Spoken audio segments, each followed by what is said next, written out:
We're happy today to have Reverend Jason Bense with us from the Lutheran Church, and we appreciate him taking time to visit with us. Welcome. Thank you. Will you tell us a little bit about where you were born and raised and where you grew up and high school and some of those things that we might know more about you? Yeah, I'm not a native Californian. I've only been in Sacramento for a year and a half now, serving as pastor of the Lutheran Church of Our Redeemer here in Sacramento. I'm a native Hoosier from Indiana, born and raised in Columbus, Indiana, well known for its architecture, and went to college there and studied, and my family is still back in the Hoosier state. Your parents are still living, you have brothers and sisters? One brother, yes, two nephews, and got to talk to them yesterday for Easter a little bit, and look forward to going back to visit in June. So. Wonderful. Yeah. How long have you been in Sacramento? I was ordained October of 2009, so right at 1 year, 6 months, a year and a half, now that I've been serving here in the Lutheran Church. Now, what does it take to find a pulpit? Once you've gone to be educated and you're ordained, how do you find a pulpit? Right. I'm serving in my first call out of seminary. And the assignment process in first call in the Lutheran Church is determined through the Conference of Bishops. And so I was assigned a region of the country, and then regions assigned synods, and within synods, congregations, and then ultimately one congregation does a vote and calls me as their pastor.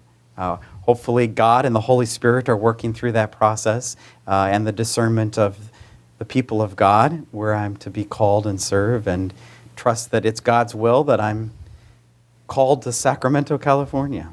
How old were you when you decided you wanted to pursue the clergy? 7th grade. What unfolded there? I was actually involved in a number of speech competitions through Optimist Oratorical and other things, and it was largely through that process, but also the encouragement of many people in the church, teachers, mentors, for me to consider the ministry at the time. But I really revered my own pastor, saw my pastor as a role model, valued their work, had a sense of mystery and awe about the church and the sacraments, and had a desire to understand more, to learn more. And I really reveled in the notion of public oratory, of being able to communicate with other people from a public position in that way. And so I began to pursue what it might mean to serve the church as a pastor, and felt that was my calling from a somewhat early age. Then you were raised in a religious home?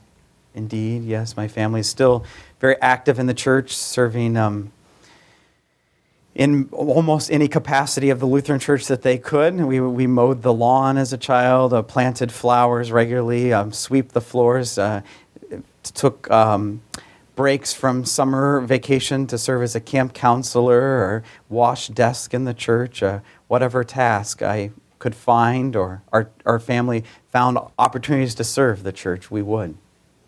Service is a wonderful thing. Did you bring from Indiana to California your hobbies and those things that cause you to be able to relax and enjoy life, or have you picked up new things since you came to California? I took a few with me. I love to run, and I still get opportunities to run. I've yet to sign up for CIM, the California International Marathon, but I have done lengthy runs before in other cities, including marathons. And I do enjoy running along the American and Sacramento rivers, and I find opportunities for that. My newest hobby to pick up while in Sacramento is golf. I've been to the driving range a couple of times, and practicing for some 9 holes and 18 holes, and slowly learning that as a new hobby. But yeah, Sacramento has a great amount to offer, and I enjoy exploring the museum here. My past work is somewhat in museums throughout college, and even in junior high school as a gallery attendant or prepared or hanging artwork, and appreciate what the Crocker has to offer, and I enjoy using the gym and getting to meet other people in the different social activities of Sacramento. Thank you.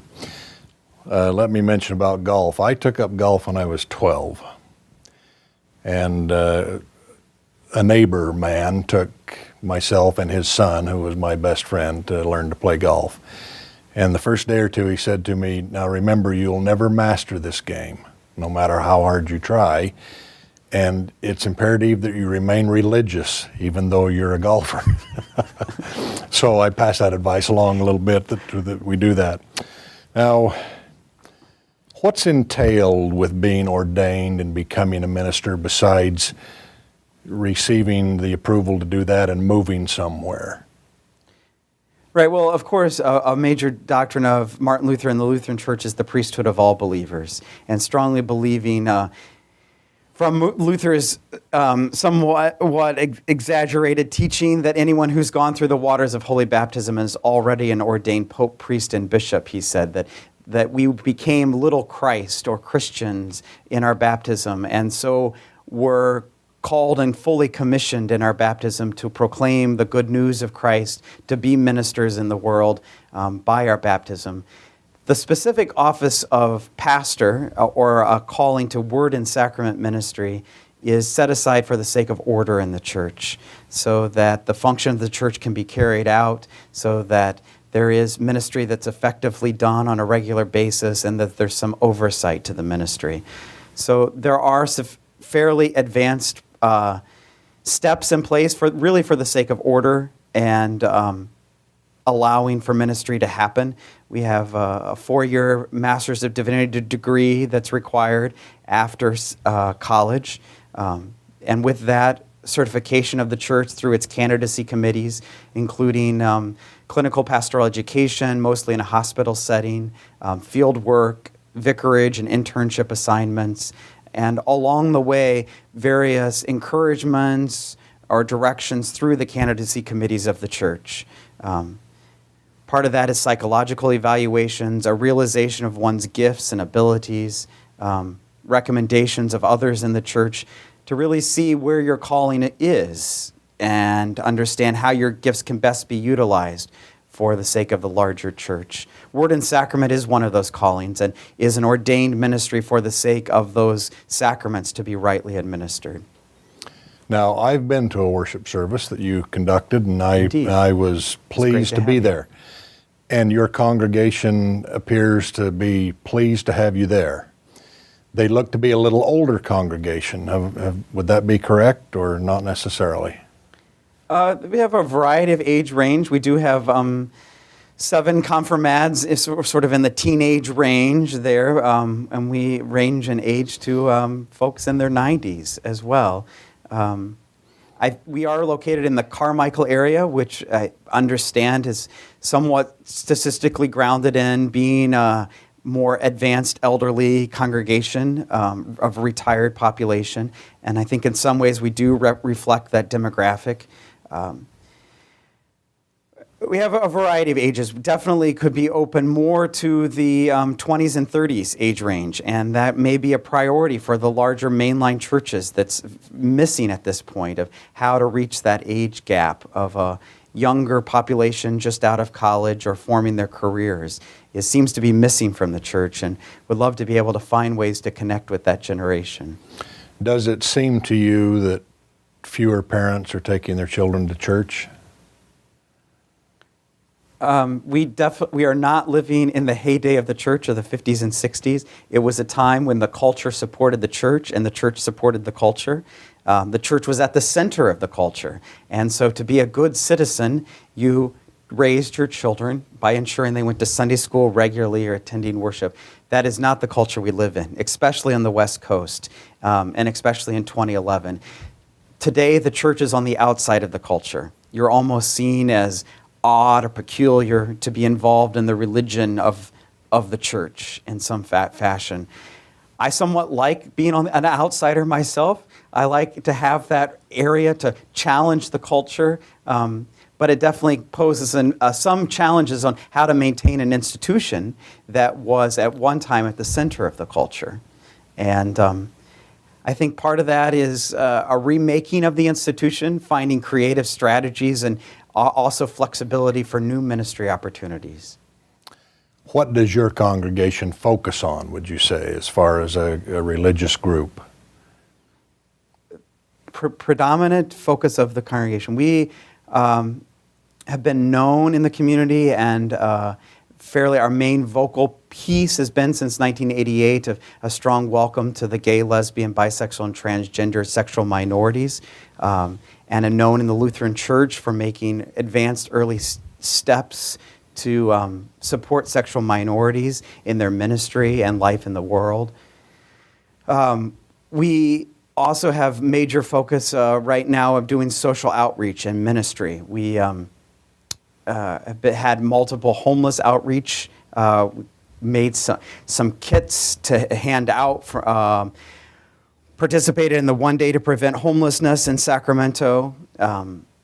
We have many partnerships that we share on our campus of the church with various ethnic minorities and various other language churches. We have a Korean congregation, Portuguese and Russian, and find some joint opportunities to coordinate and shared mission together as well.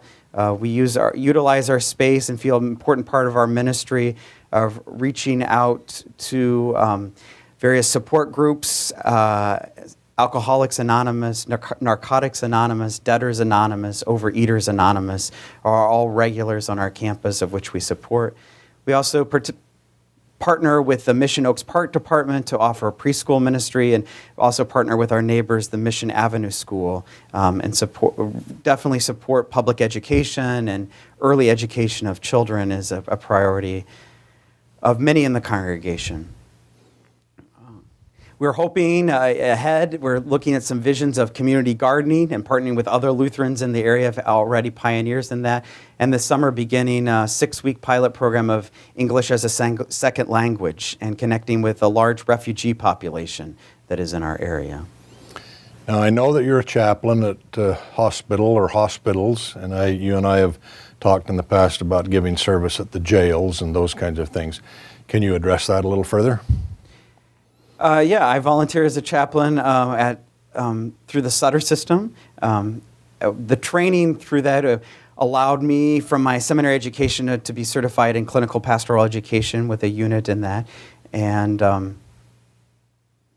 feel like it's a privilege and honor of any and every hospital room I get to enter, to encounter someone and hear their story, begin to understand where they are.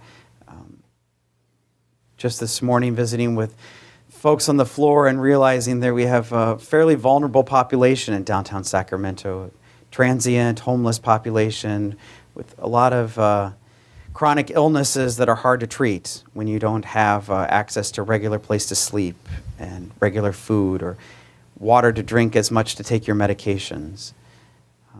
And I look forward to opportunities to connect with the jail as well, as we mentioned, for chaplaincy ministry there as well. What's the biggest difference between ministering to your congregation and serving as a chaplain at a hospital or a jail?